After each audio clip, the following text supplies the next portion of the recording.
हाँ सर।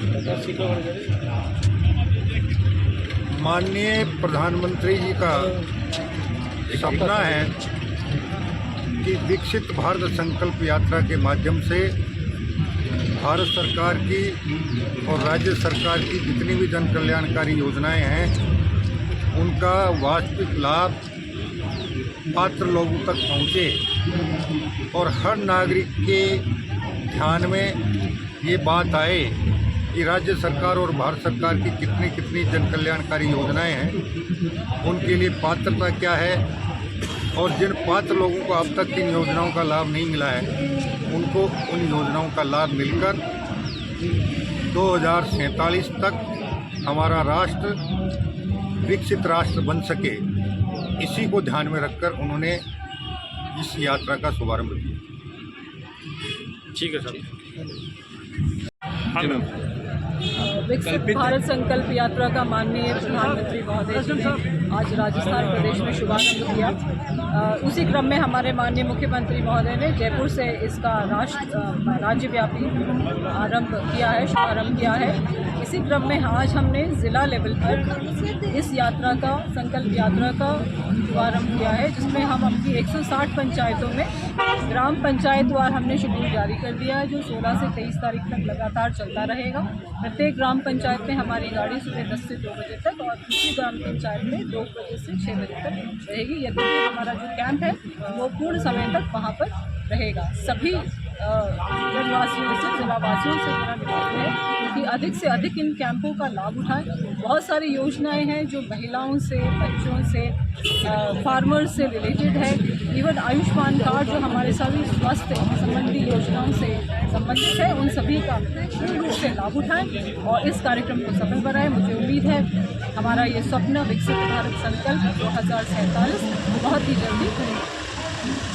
हमारा संकल्प विकसित भारत की प्रतिज्ञा लेता हूँ हम शपथ लेते हैं कि भारत को 2047 तक आत्मनिर्भर और विकसित राष्ट्र बनाने के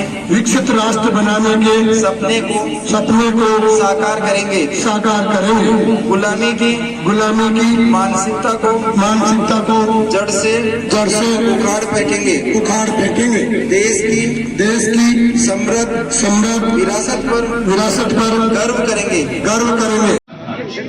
नमस्कार दोस्तों, आप देख रहे हैं द प्रेस टाइम के माध्यम से मैं दिखा रहा हूँ आपको इस टाइम पे चला के अंदर जो आज बहुत ही भव्य कार्यक्रम चल रहा है और उस कार्यक्रम की आप जो लाइव तस्वीरें देख रहे हैं द प्रेस टाइम के माध्यम से मैं दिखा रहा हूँ आपको इस टाइम पे बहुत ही भव्य यहाँ जो कार्यक्रम है वो विकसित भारत संकल्प यात्रा दिनांक 16 दिसंबर से आज यहाँ शुरू हुई है और अभी कुछ ही देर में यहाँ जो नीमका थाना जिला कलेक्टर हैं श्रुति भारद्वाज, वो भी कुछ ही देर में यहाँ पहुँचने वाली हैं। क्योंकि अभी जो प्रोग्राम आपको जो लाइव दिखा रहा था मैं द प्रेस टाइम के माध्यम से, नीमका थाना से जो बहुत ही भव्य प्रोग्राम चल रहा था पूरे ज़िले भर का, जो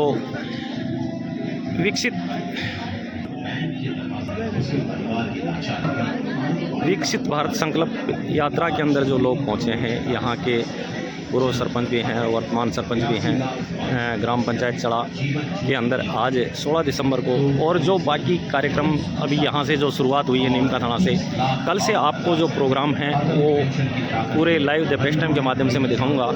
क्योंकि यहाँ कल मुख्यमंत्री भजन लाल शर्मा ने शपथ ग्रहण ली है और शपथ ग्रहण समारोह के अंदर जो कार्यक्रम उनके चल रहे थे, तो आज से जो शुरुआत उन्होंने राजस्थान के लिए की है वो आप द प्रेस टाइम के माध्यम से रोज़ यहाँ जितने भी जो प्रोग्राम होंगे वो नीमका थाना ज़िले के सभी programme live the press time के माध्यम से दिखाए जाएंगे। अभी हमारे साथ में यहाँ जुड़ रहे हैं नीमका थाना ज़िले के जो संजय चेतानी साहब हैं, CDPO, वो जुड़ रहे हैं हमारे साथ में। अभी बातचीत करेंगे उनसे। आज जो विकसित भारत संकल्प यात्रा का जो यहाँ एक बहुत बड़ा कार्यक्रम रखा गया है नीमका थाना में, क्योंकि कल मुख्यमंत्री जी द्वारा शपथ ग्रहण हुआ है और आज दूसरे दिन ही जो स्कीमें हैं वो चालू हो गई हैं। ऐसा कभी कांग्रेस सरकार में नहीं हुआ है। सर, इसके बारे में कुछ बताना चाहेंगे आप?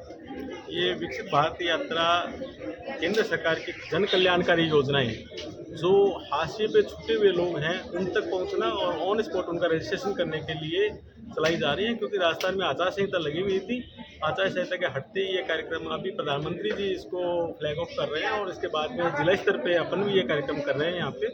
इसके बाद 26 जनवरी तक ये सभी ग्राम पंचायतों में ये यात्रा पहुंचेगी और वहाँ पे केंद्र सरकार की जो जन कल्याणकारी योजनाएं हैं उनसे जो छूटे हुए लाभार्थी हैं जी, उन लाभार्थियों का वहाँ पंजीकरण भी किया जाएगा, ऑन स्पॉट उनको सर्विस डिलीवरी भी की जाएगी। ये लोक प्रशासन का एक अभिनव प्रयास है कि जो लाभार्थी छूट गए हैं प्रशासन उन तक पहुँच करके जन कल्याणकारी योजनाओं का लाभ दे रहा है। एक नए प्रकार का लोक प्रशासन का उदय हम माननीय प्रधानमंत्री जी के नेतृत्व में इस देश के अंदर हम देख रहे हैं कि लाभार्थी को सेवाएं उपलब्ध कराने के लिए प्रशासन उसके घर तक जा रहा है। इससे पहले ये होता था कि योजनाएं बनाई जाती हैं और उन योजनाओं के लिए जो लाभ ले जाते हैं वो आ जाए। अब एक नए प्रकार का परिवर्तन ये हुआ है कि इन योजनाओं का लाभ देने के लिए प्रशासन उसके द्वार तक जा रहा है और जनता को जागरूक भी कर रहे हैं। जागरूकता भी इसका एक मेन घटक है कि हम योजनाओं के प्रति उनको जागरूक करें और उनको अधिक से अधिक लोगों को लाभान्वित करें। आजीविका विकास परिषद से जो हमारे साथ में सर जुड़े हुए हैं, नीमका थाना तहसील के अंदर बहुत ही भव्य कार्यक्रम हो रहा है और विकसित भारत संकल्प यात्रा का आज नीमका थाना में बहुत ज़बरदस्त तरीके से आप देख रहे हैं यहाँ शुरुआत हुई है। हम यहाँ के जो अधिकारी हैं उनसे मिलना चाहेंगे, बात करना चाहेंगे। सर क्या नाम है आपका? प्रदीप शर्मा जी। शर्मा जी, कुछ हमें बताना चाहेंगे कि इससे जो आजीविका से क्या क्या लोगों को लाभ होंगे? सर, दीनदयाल अंत्योदय योजना, national rural livelihood mission DNRLM जी, DNRLM के अंतर्गत राजस्थान सरकार के द्वारा राजस्थान ग्रामीण आजीविका विकास परिषद राजीविका के माध्यम से हम ग्रामीण भारत के अंदर स्वयं सहायता समूह का निर्माण करते हैं। उस स्वयं सहायता समूह के निर्माण करने के पश्चात हम राज्य सरकार और भारत सरकार के माध्यम से हम उनको संस्थाओं का निर्माण करने के बाद कुछ वित्तीय सहायता प्रदान करते हैं और वित्तीय सहायता प्रदान करने के पश्चात हम उनको ट्रांस राशि के रूप में 15,000 और 1,10,000 रुपये प्रदान करते हैं। उसके बाद में उनको विभिन्न योजनाओं के माध्यम से रोजगार के अवसर उपलब्ध करवा सकते हैं, जिसके माध्यम से हमारे जो गरीब ग्रामीण परिवार हैं वो अपनी आजीविका में वृद्धि कर सके। ऐसा इस परियोजना का उद्देश्य रहता है। बात कर रहे हैं, कुछ दिन पहले भी एक आरोप लगा था कि आपके जो आजीविका का जो समूह है इसमें पैसे लेकर लोग चले जाते हैं, उनको कार्यकर्ताओं को पैसे नहीं मिल पाते हैं जो भोगता है। इसका क्या कारण रहा?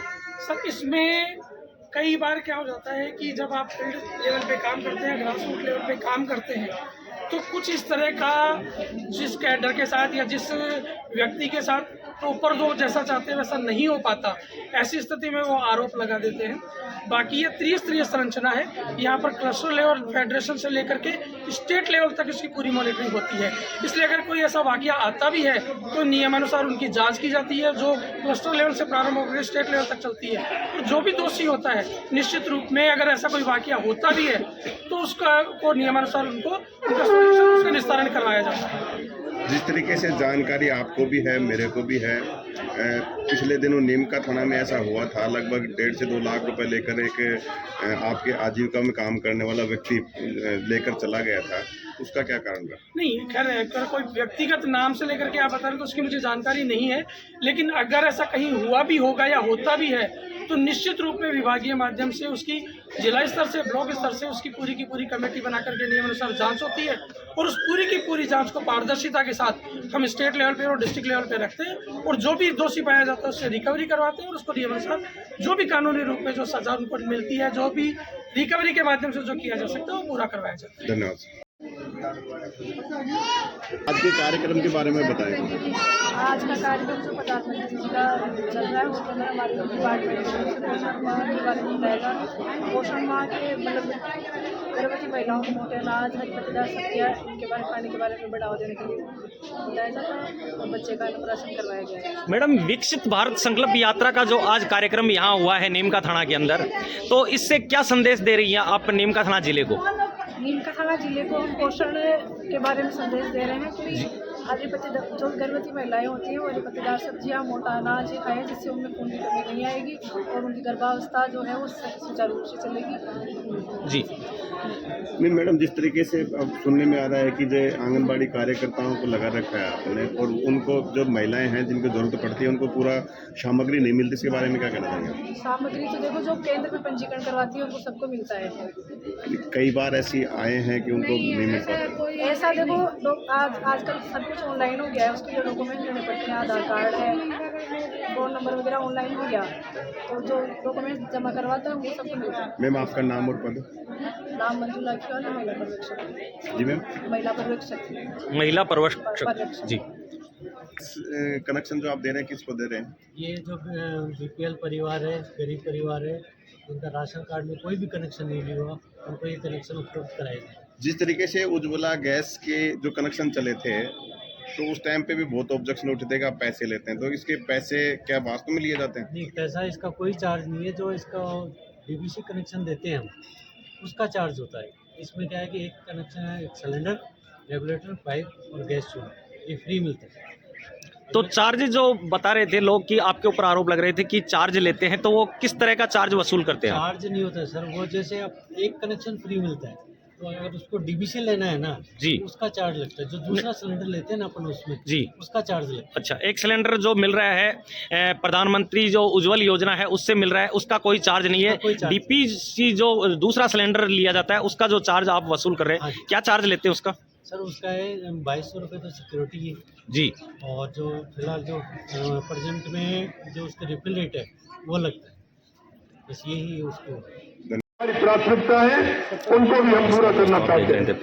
मैंने जैसा बताया, हमारे किसानों के लिए मृदा स्वास्थ्य कार्ड योजना, किसान क्रेडिट कार्ड योजना, प्रधानमंत्री कृषि सिंचाई योजना, स्वामित्व योजना, कृषि अवसंरचना कोष, पीएम ब्रह्मांड जैसी किसान कल्याण को समर्पित योजनाएं, इनको भी हम संचालित जो है हमारी, उनको भी सुदृढ़ करने का काम करेंगे। वे किसान तक पहुंचे इसकी सुनिश्चितता हम करेंगे। मैं आपसे कहना चाहता हूं कि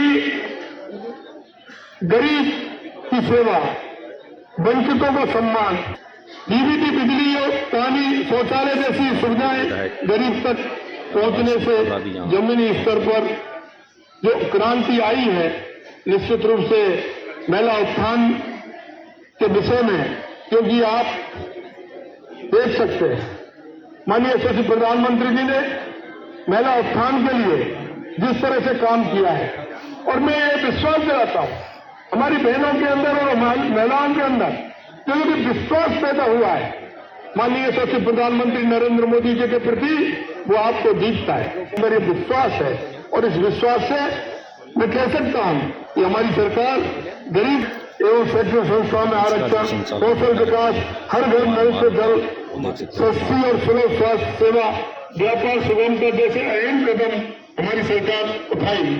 इन कदमों से विगत 9 तो तरक्की के रास्ते अग्रसर हुए हैं। माननीय प्रधानमंत्री जी ने केंद्र सरकार के सहयोग भावी पीढ़ी तैयार करने की दिशा में ही दूरदर्शी